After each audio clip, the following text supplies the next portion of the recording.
Assalamu alaikum. Welcome to my YouTube channel Knowledge for Students. So students, today we are going to take the start of class number 15, and in today's class we will talk about has to modal verb. लेकिन class शुरू करने से पहले अगर अभी तक आप लोगों ने मेरे चैनल को सब्सक्राइब नहीं किया तो प्लीज़ सब्सक्राइब के बटन पे क्लिक कर दीजिए। और अगर आप लोगों को मेरी वीडियोस पसंद आ रही हैं और अगर आप इनसे कुछ सीख रहे हैं तो प्लीज़ लाइक एंड शेयर के बटन पे क्लिक कीजिए। और अगर आपको कोई भी परेशानी हो रही है या कोई भी मसला हो रहा है, कोई कन्फ्यूजन आ रहा है तो प्लीज़ आप लोग कमेंट्स बॉक्स में जाके कमेंट्स भी कर सकते हैं। तो चलें गाइस, स्टार्ट करते हैं हमारी आज की class. So students, has to modal verb is used to express necessity in the present. अगर आप इस डेफिनेशन को देखें तो इसकी definition same as it is जिस तरह से हमारी हैव टू मॉडल वर्ब की हमने डिस्कस की थी, बिल्कुल वैसे ही इसकी भी डेफिनेशन है कि टू एक्सप्रेस बयान करने के लिए नेसेसिटी ज़रूरत को इन द प्रेजेंट मौजूदा वक्त में। सेम यही डेफिनेशन हमने हैव टू मॉडल वर्ब में भी पढ़ी थी। सो उर्दू जुमलों के आखिर में ना है, नी है, ने है या पढ़ता है, पढ़ती है, पढ़ते हैं वगैरह आता है।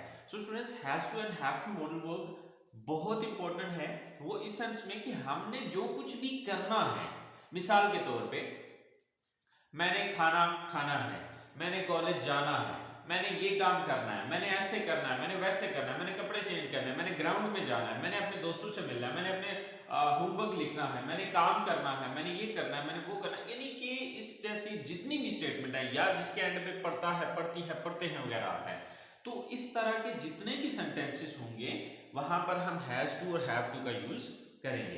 तो स्टूडेंट्स, यहां से आप आइडिया लगा सकते हैं कि ये मॉडल वर्ब कितना इंपॉर्टेंट है और हम अपनी डेली लाइफ में इसका कितना इस्तेमाल करते हैं। सो अब हैज टू और हैव टू मॉडल वर्ब चूंकि सेम है, बस फर्क इतना है कि ये डिफरेंट सब्जेक्ट्स के साथ यूज होते हैं। हैज टू मॉडल वर्ब जो है वो यूज होता है use only with he, she, it and singular noun, यानी कि जब भी हमारा सब्जेक्ट इन चार में से होगा तो उस सूरत में हम हैज टू मॉडल वर्ब का यूज करेंगे। हैव टू मॉडल वर्ब में ये था कि हम आई, वी, यू, दे और प्लूरल नाउन के साथ यूज कर रहे थे, यानी कि अगर ही, शी, इट आता तो वहां पर हम हैव टू का इस्तेमाल नहीं कर सकते थे, वहां पे हमें हैज टू का यूज करना था। और आई, वी, यू, दे आएगा तो वहां पर हैज टू नहीं यूज हो पाएगा, वहां पर हम हैव टू का यूज करेंगे। सो स्ट्रक्चर अगर हम देखते हैं तो कल वाली स्ट्रक्चर में और आज वाली स्ट्रक्चर में फर्क सिर्फ इतना है कि यहाँ पर subject plus has two plus first form plus object है, और वहां पे क्या था कि वहां पे हैज टू की जगह हैव टू आ रहा था, बाकी स्ट्रक्चर यही थी। तो चलें कुछ सेंटेंसेस बना के देखते हैं। उसने इंग्लैंड वापस जाना है या उसे इंग्लैंड वापस जाना पड़ता है। सो अब उसने, अब वो एक लड़की भी हो सकती है, वो एक लड़का भी हो सकता है, ठीक है। अब ये डिपेंड करता है सेंटेंस पे कि लड़के के बारे में बात हो रही है या लड़की के बारे में। अगर लड़का है तो ही का वर्ड यूज करें, अगर लड़की है तो फिर आप शी का लफ्ज इस्तेमाल कर लें। सो उसने इंग्लैंड जाना है, सो सब्जेक्ट हमारा क्या है, ही या शी, दोनों में से जो सा मर्जी यूज कर लें। चलें हम ही यूज कर लेते हैं। Then has to, he has to. Then first form of the verb वापस जाना, go back, he has to go back, उसने वापस जाना है, कहां जाना है, इंग्लैंड।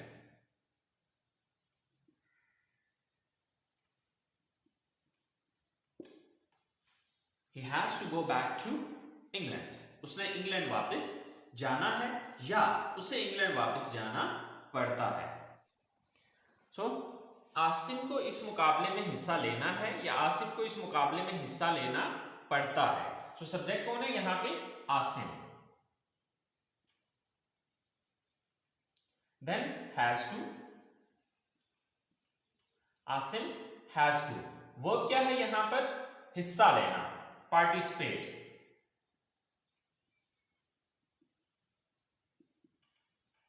या टेक पार्ट भी आप इसकी जगह यूज कर सकते हैं। पार्टिसिपेट मुकाबले में, इन कंपटीशन।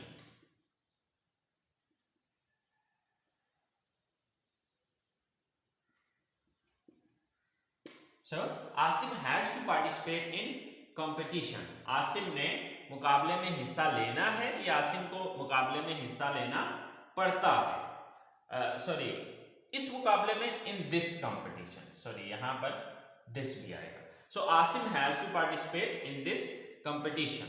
इसी तरह से हमारा नेक्स्ट सेंटेंस है, उसे कपड़े सिलाई करने हैं या उसे कपड़े सिलाई करने पड़ते हैं। तो यहां पर सब्जेक्ट कौन है? उसे, यानी कि वो एक लड़का भी हो सकता है, वो एक लड़की भी हो सकती है, लेकिन हम यहां पर लड़की ले लेते हैं क्योंकि ऊपर हमने यहां पर सब्जेक्ट ही रखा था, अब नीचे हम शी रख लेते हैं। So she then has to, she has to.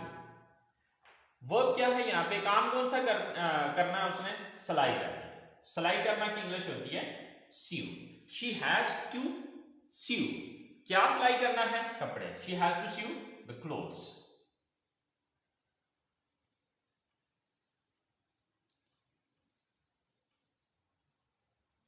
She has to sew the clothes.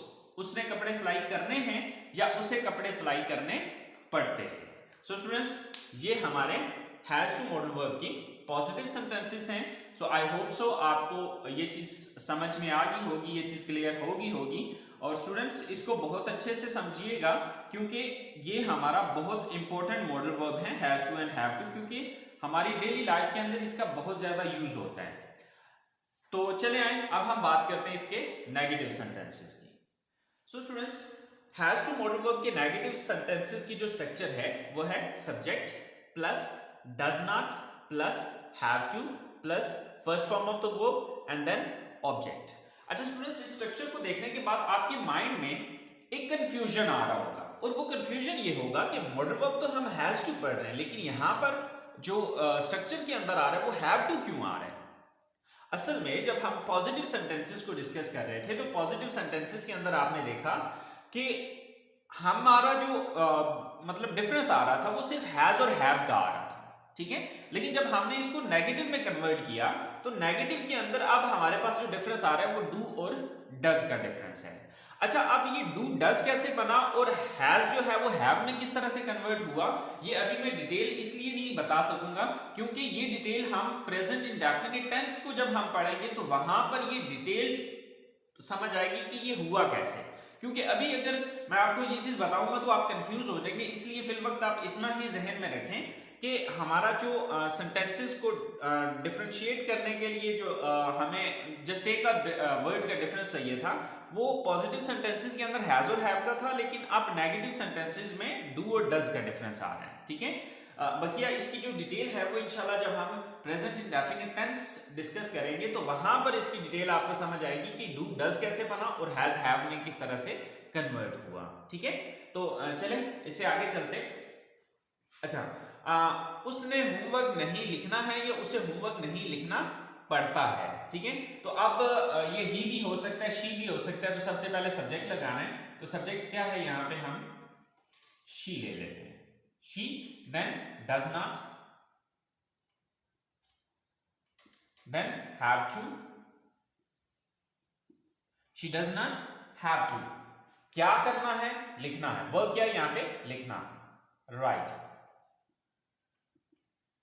She does not have to write। क्या लिखने की बात हो रही है? होमवर्क।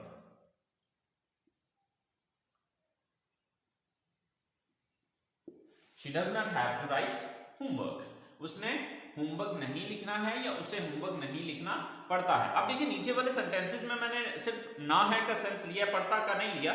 तो यानी कि जहां पर भी पढ़ता पढ़ती पढ़ते वगैरह भी आया तो वहां पर भी आपने जो सेंटेंस है वो इसी तरह से बनाना है, ठीक है। क्योंकि इंग्लिश में सेंटेंस दोनों का एक ही तरह से बनेगा, ठीक है।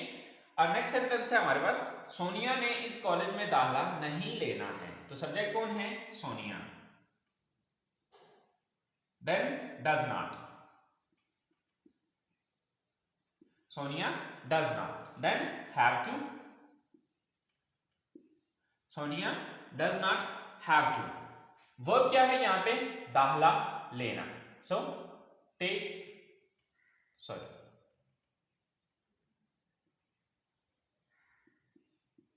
admission।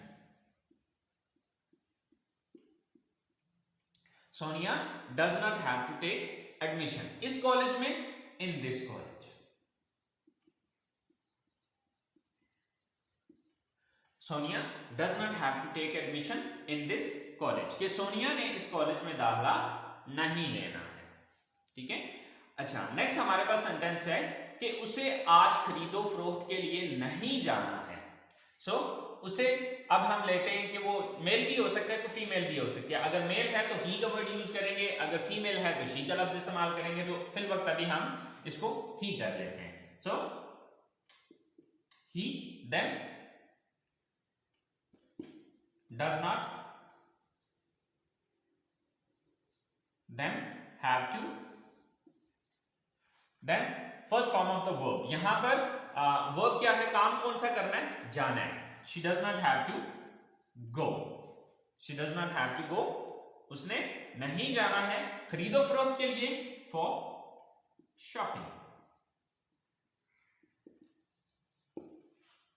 so he does not have to go for shopping, उसे आज खरीदो फरोख्त के लिए नहीं जाना है, सॉरी आज टुडे। अच्छा, टाइम के लिए याद रखिएगा कि ये जो टाइम है या तो सेंटेंस के बिल्कुल लास्ट पे लिखते हैं या फिर बिल्कुल स्टार्ट में लिखते हैं। ठीक है, ज्यादातर हम टाइमिंग जो है वो लास्ट पे रखते हैं। ठीक है। So he does not have to go, sorry have to, he does not have to go for shopping today, उसने आज शॉपिंग के लिए नहीं जाना है। सो ये हमारे हो गए नेगेटिव सेंटेंसेस हैज टू के। सो स्टूडेंट्स, अब जब हम बात करते हैं इंट्रोगेटिव सेंटेंसेस की, तो आई होप सो आपको पता चल गया होगा कि इंट्रोगेटिव सेंटेंसेस में हमने क्या करना है। लेकिन अगर आपको नहीं भी समझ आई तो चले कोई बात नहीं, मैं आपको बता देता हूं। जैसे कि रूल है कि अगर आप किसी भी सेंटेंस का नेगेटिव बना लेते हैं तो उसका इंट्रोगेटिव बनाना आपके लिए कोई प्रॉब्लम नहीं है। क्यों? क्योंकि आपने देखना यह है कि नेगेटिव सेंटेंसेस में हमने किस लफ्ज के बाद नॉट लगाया था। तो यहां पर हमने नॉट लगाया था किसके बाद, डज के बाद। तो इसका मतलब है इसी लफ्ज को उठा के हम सेंटेंस के शुरू में ले आएंगे तो ये इंट्रोगेटिव सेंटेंस बन जाएगा। तो यहां पर पिछले हैव टू मॉडल वर्ब में क्या हो रहा था कि डू शुरू में आ रहा था, अब यहां पर डज शुरू में आ जाएगा। That's it. तो चले आए देखते हैं। So students, has to modal verb के इंट्रोगेटिव सेंटेंसेस बनाने के लिए स्ट्रक्चर जो है वो है, सबसे पहले हम डज का इस्तेमाल करेंगे, then subject, then have to, then first form of the verb and then object. So at that there is a question mark. So क्या उसने क्रिकेट खेलना है? First of all does, then subject कौन है, वो, यानी कि उसने। वो लड़का भी हो सकता है, वो लड़की भी हो सकती है, लेकिन हम लड़का लेते हैं। So does he, then have to, does he have to. Verb क्या है यहां पे, खेलना, play. Does he have to play, क्या खेलना है, cricket. So does he have to play cricket, क्या उसने क्रिकेट खेलना है। क्या आसिया ने अपनी क्लास लेनी है? So first of all does, then subject कौन है, Asiya, does Asiya, then have to, does Asia have to. काम कौन सा, वर्ब क्या है यहां पे, क्लास लेना। टेक क्लास भी कह सकते हैं, अटेंड क्लास भी कह सकते हैं, डिपेंड ऑन यू। अटेंड अपनी क्लास, हर class. So does Asia have to attend हर क्लास, क्या आसिया ने अपनी क्लास लेनी है। क्या साहिल ने अपना बिजनेस शुरू करना है? सो डज, देन सब्जेक्ट कौन है, Sahil, then have to, then verb क्या है यहां पे, शुरू करना, स्टार्ट। ऑब्जेक्ट क्या है, अपना business, his own business. So, does Sahil have to start his own business? क्या साहिल ने अपना जाती अपना बिजनेस शुरू करना है? तो ये हमारे जो है इंट्रोगेटिव सेंटेंसेस हैं। मैंने तो जस्ट 3 एग्जांपल्स दिए हैं। सो गाइस इससे हजारों जुमले बनेंगे, ठीक है। तो आपको ये सेंटेंसेस बनाने के लिए आप किसी भी एक बंदे को पकड़ लें और उसके जो भी उसने जो कुछ करना है उसकी सेंटेंसेस को बनाएं। सेंटेंसेस को बना के तो आप जो है वो इंग्लिश में उनको कन्वर्ट करें। और इसी तरह से हैव टू मॉडल वर्ब है तो आप अपने बारे में ये सोचें कि सुबह जागने से लेकर रात सोने तक आपने क्या कुछ करना है।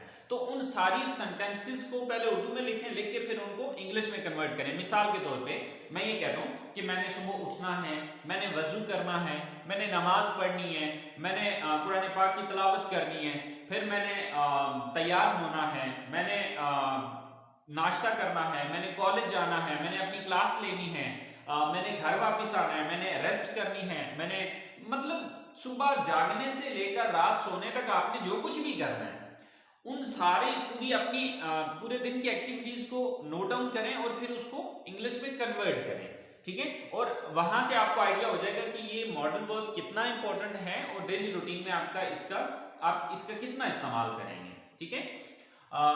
सेकेंडली हमारी क्लास का अब एंड है, तो अगर आपको कोई भी चीज समझ नहीं आ रही है तो प्लीज यार आप लोग कमेंट्स बॉक्स में जाके कमेंट्स कीजिए। इंशाल्लाह I will try my level best कि आपका कंफ्यूजन जो है वो जितना अच्छे से क्लियर कर सकूं, ठीक है। तो दुआओं में याद रखिएगा। इंशाल्लाह जिंदगी रही तो नेक्स्ट क्लास में आपके साथ मुलाकात होगी। अभी तक के लिए अल्लाह ने